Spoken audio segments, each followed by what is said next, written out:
Snow fell hard the night I stopped pretending I was fine. Room 412. Empty champagne glass. A phone that never rang. I promised myself, no tears tonight. I broke that promise. Then a knock. Housekeeping. Past midnight. On New Year's Eve. She saw my face and didn't look away. Nobody ever stayed. I'm off in 10 minutes, she said. Want company? I said yes before I understood what I was agreeing to. I didn't know that knock would change my entire life. My name is Mara Ellison. I was 34. A corporate attorney in Chicago. And I had built a life that looked perfect from the outside. That night in Denver, alone in a hotel room I'd booked just to escape my own apartment, I finally let myself fall apart. Her name was Josephine Reyes, but everyone at the Brennan Hotel called her Jo. She wore her master key like a badge of honor. She didn't ask why I was crying. She just sat on the edge of the bed and handed me a tissue from her cart. Rough year, she asked. I laughed, surprising myself. Rough decade, I said. And she nodded like she understood completely. We talked until 3 in the morning about nothing important, bad Christmas gifts, cities we'd never visited, songs we were embarrassed to love. When she finally left, she wrote her number on the room service menu. In case Denver gets lonely again, she said. I told myself I wouldn't call. I called the next afternoon, standing in an airport terminal, missing my flight on purpose. We met for coffee near the hotel. Both of us pretending this was casual. Both of us knowing it wasn't. Jo told me she'd been working at the Brennan for 6 years while finishing nursing school at night. One class at a time. I admired that she never apologized for the hours she worked or the hands that scrubbed other people's bathrooms clean. By the time my work trip ended, I'd extended my stay twice, and my firm was starting to ask questions. Jo took me to a diner that only locals knew about. The kind of place with sticky menus and the best pie I'd ever tasted. She told me about her younger brother, David, 17 and living with her since their mother passed away 3 years earlier. I told her I didn't have that kind of family closeness. My parents and I spoke maybe 4 times a year.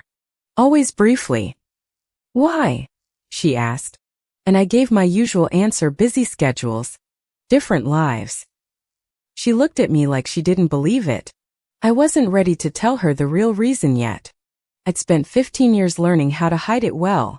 We started talking every night. Her voice tired from 12-hour shifts. Mine tired from depositions that never seemed to end. She sent me a photo of Denver's first snowfall of the season. I saved it and looked at it more than I should have. I flew back to Denver for a weekend, telling my office it was a client meeting. It wasn't. It was Jo. We walked through a park near her apartment, and she reached for my hand like it was the most natural thing in the world. I flinched. Just for a second. Out of habit. She noticed. You can let go if you want, she said gently. I didn't let go. That was the moment I understood this wasn't a distraction from my life. It was becoming my life. She kissed me outside a bookstore, quick and soft, then pulled back to check my face for regret. She found none. I've never done this with someone who still had their name on somebody else's expectations, she said carefully, watching me. I asked what she meant. She said she'd loved a woman once whose family found out and made her disappear from that woman's life. I felt something cold settle in my stomach, a warning I didn't yet know how to read correctly. I told her I understood fear, even if my own story was different. She said, I hope your story ends better than mine did. Back in Chicago, I caught myself smiling at my phone during meetings, something my paralegal noticed and teased me about relentlessly.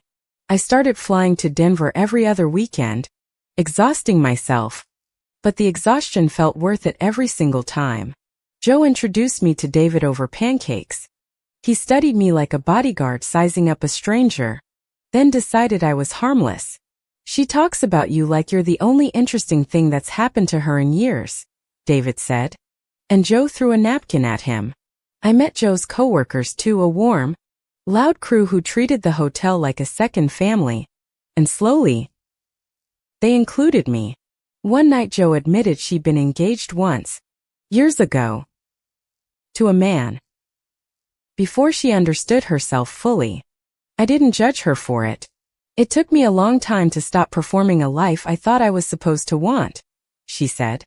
I knew that feeling exactly. I finally told her about my parents, that they were devout, traditional, and that I'd never once said the word gay out loud to them. She didn't flinch or pity me.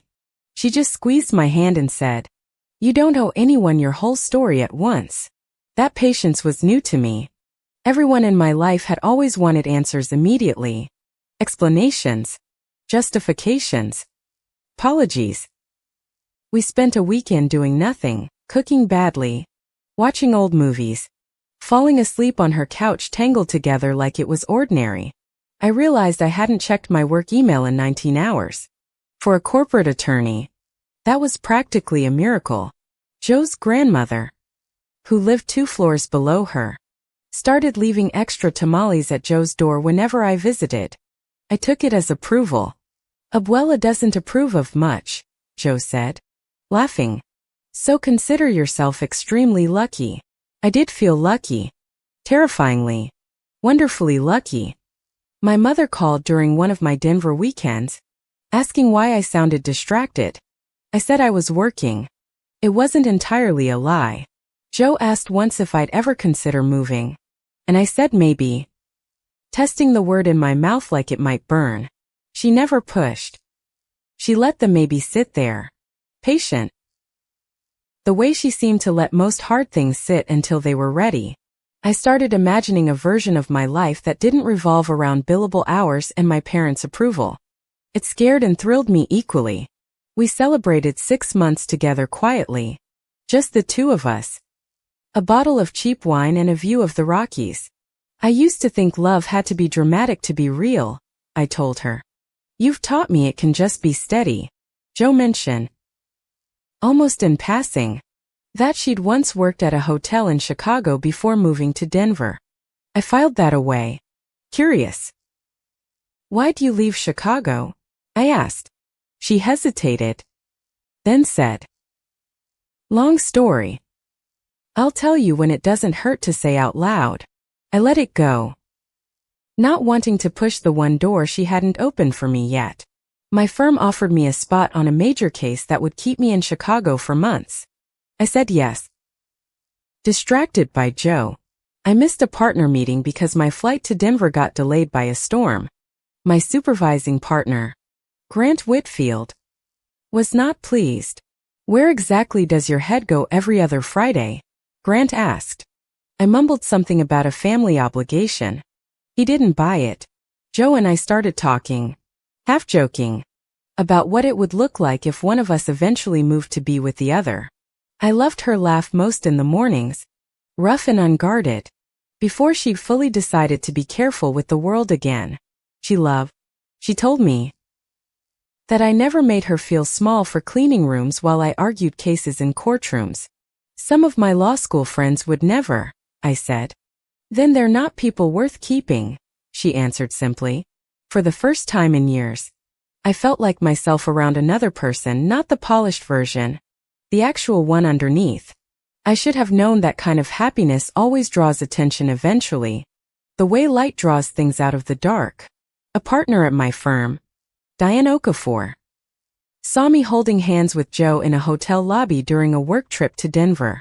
Diane didn't say anything directly, but her tone changed at the next partner meeting, colder, more clipped, more careful around me. 2 weeks later, a rumor reached my father through a family friend who'd overheard something at a conference. My father called immediately. Tell me it isn't true, he said, voice flat. I didn't answer fast enough, and my silence became my answer. My mother got on the phone next, crying, asking what she'd done wrong to raise a daughter who would choose this.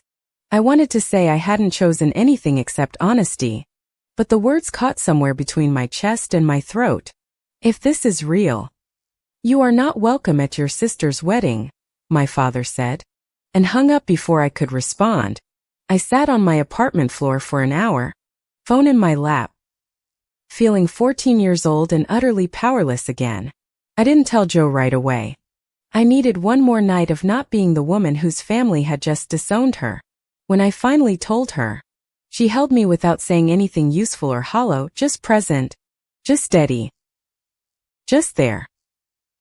I know exactly what that feels like, she said quietly. I told you I'd explain Chicago eventually. Maybe now's the time. Joe told me she'd been in a relationship with a hotel guest years earlier, a woman whose family threatened to sue the hotel over inappropriate conduct.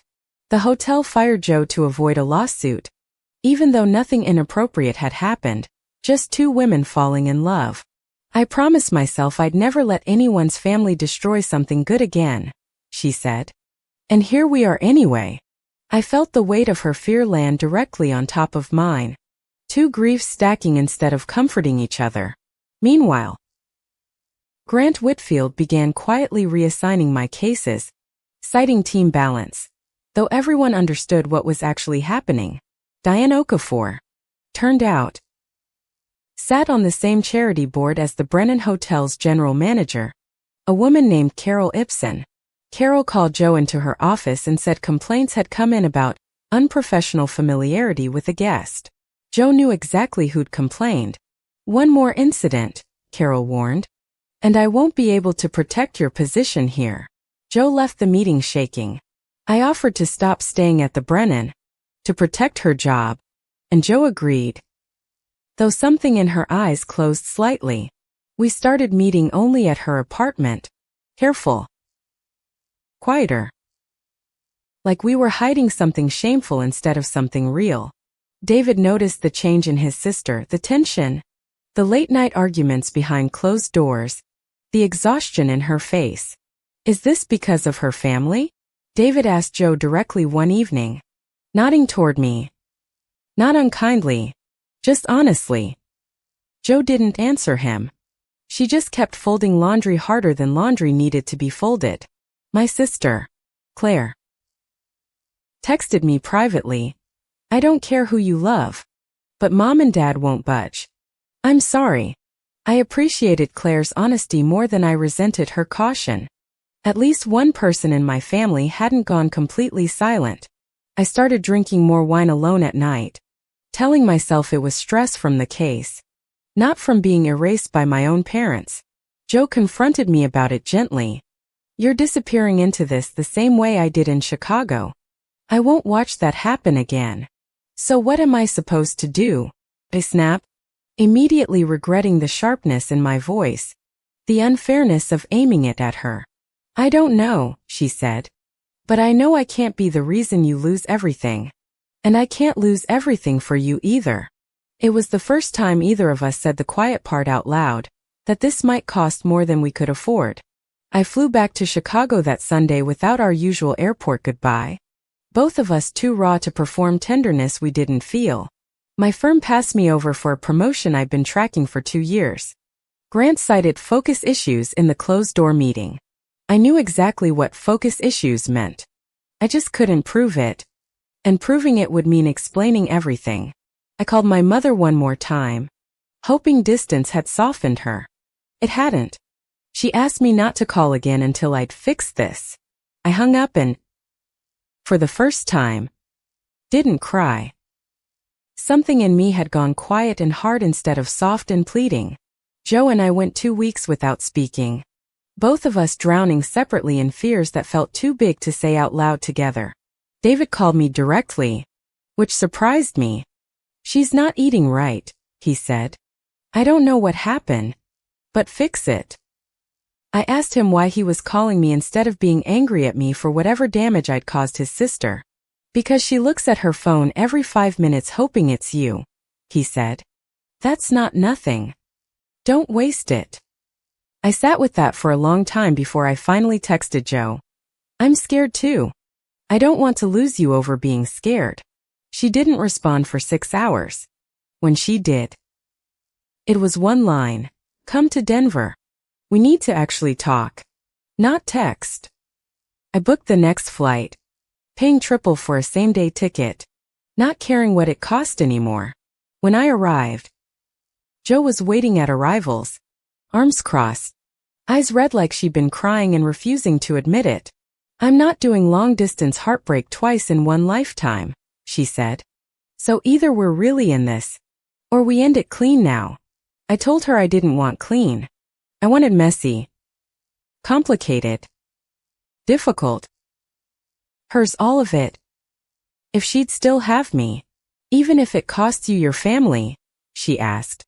"They already cost themselves me," I said. "I just didn't see it until now." We stood in that airport for a long time. Not kissing. Not talking. Just holding on like the ground might shift beneath us. Back in Chicago, I requested a meeting with the firm's managing partner, Eleanor Cass, someone known for being blunt but fair. I told her plainly that I was being professionally sidelined because of my personal life, and I wanted it addressed directly. Eleanor didn't promise anything, but she said she'd look into the pattern, which was more than I expected from anyone there. 2 days later, my firm offered me a partnership track position in their London office, effective in 3 months. No explanation given.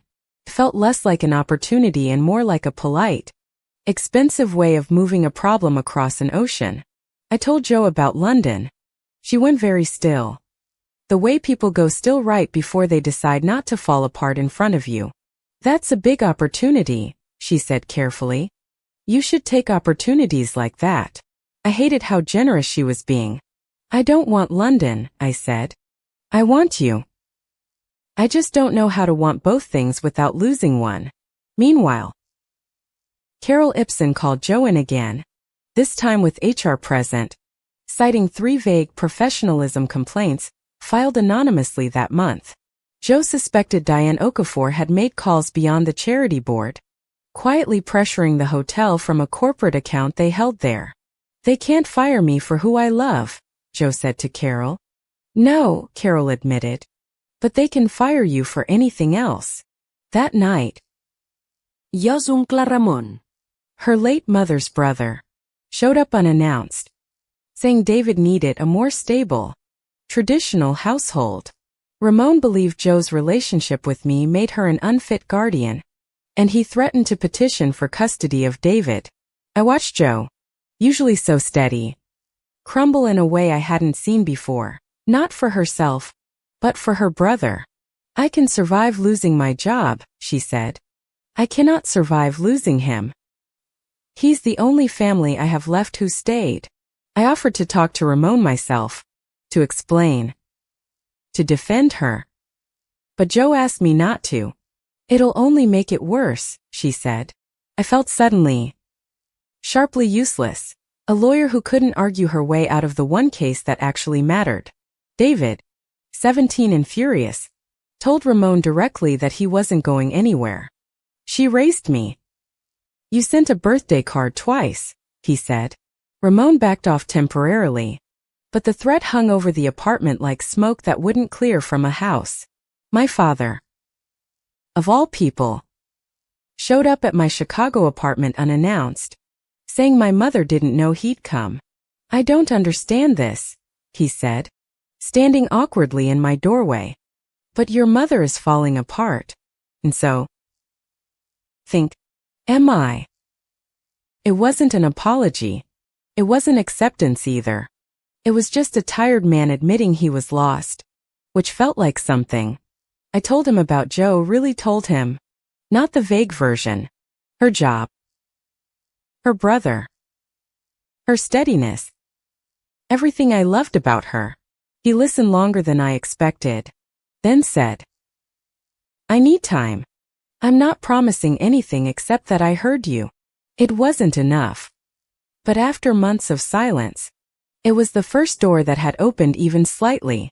Diane Okafor confronted me directly at the office, saying my personal choices were making clients uncomfortable, though she named no actual client.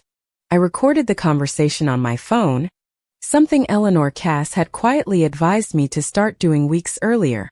I filed a formal complaint with HR, citing discrimination, attaching the recording, my mispromotion, And the sudden London opportunity.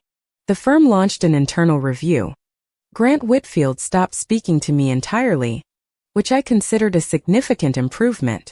Joe, meanwhile, discovered that Carol Ibsen had once been quietly forced out of a hotel job herself, decades earlier, for loving a woman.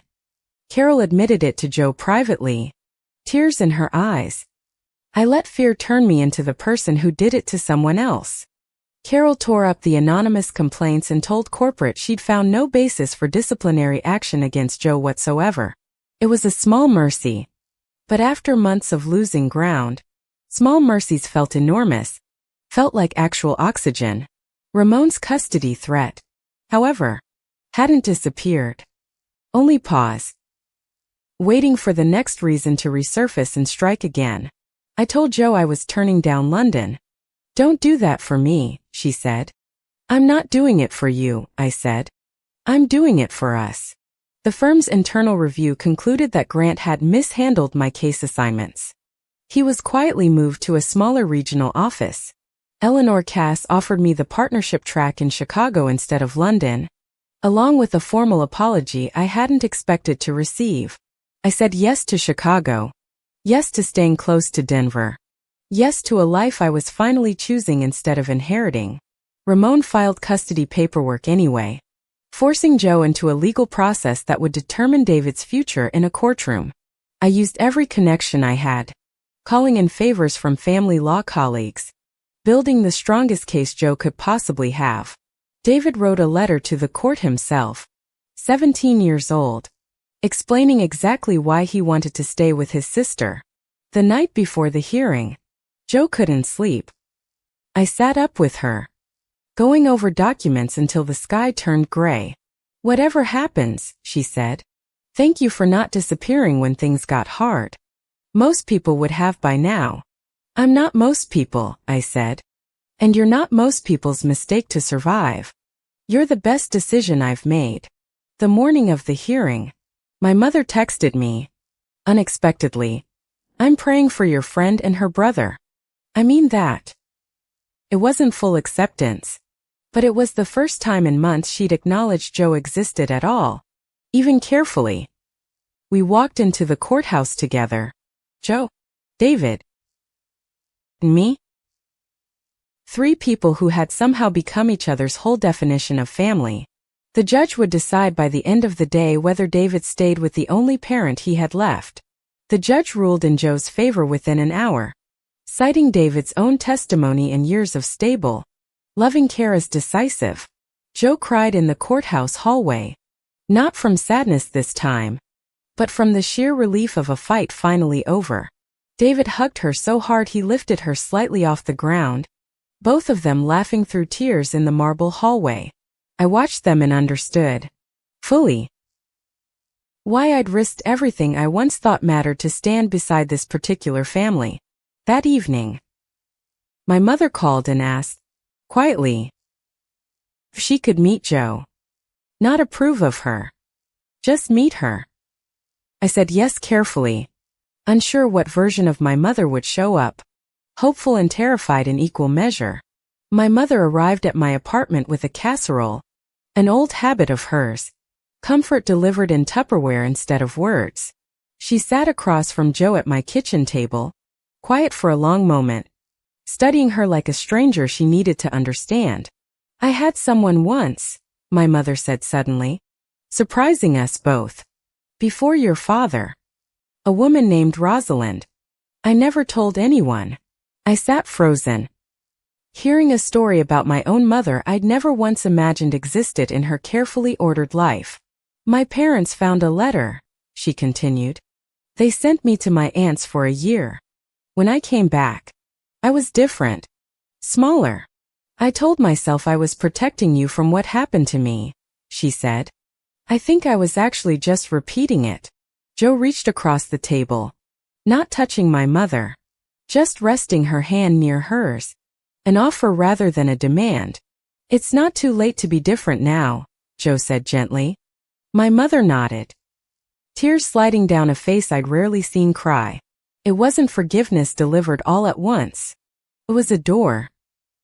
cracked slightly, letting in the first real light in years. My father came around slower. In small gestures, a text asking how Joe's nursing exams went, an invitation to Thanksgiving. At my sister Claire's wedding that spring, I brought Joe as my date, no longer hiding, no longer rehearsing explanations in my head. My father walked past us during the reception, hesitated, then rested a hand briefly on Joe's shoulder. "Take care of her," he said.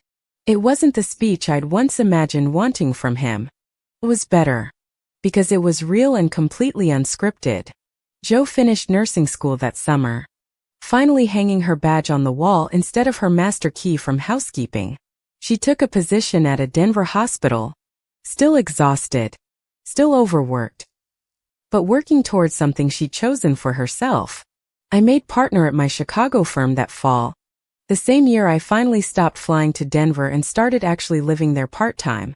We got an apartment together near the hospital, small and imperfect, filled with mismatched furniture, and finally, undeniably, ours. Carol Ibsen retired from the Brennan Hotel that December, and at her farewell party, she pulled Joe aside for one last conversation. "You gave me the chance to be braver than I was 30 years ago," Carol said. "Don't waste what it cost us both." David got into college that year, the first in his family, and Joe cried harder over that than over almost anything else that year. Ramon, quietly and without apology, sent David a graduation card. Joe let it go, choosing peace over old grievances, mostly for David's sake. As December came around again, Joe suggested we spend New Year's Eve at the Brennan, in the same room where we'd started. I laughed, thinking it was sentimental nonsense, until I stepped into room 412 and found it filled entirely with candles. Joe stood by the window in her old uniform, half joking, holding a small box instead of a room service tray. "I know this isn't how proposals usually go," she said, "but nothing about us has ever been usual. So why start now?" I said yes before she finished the sentence, the same way I'd said yes to coffee, to Denver, to all of it. Without hesitation, we stood at that same window at midnight, fireworks lighting up a sky that looked nothing like the one from a year before.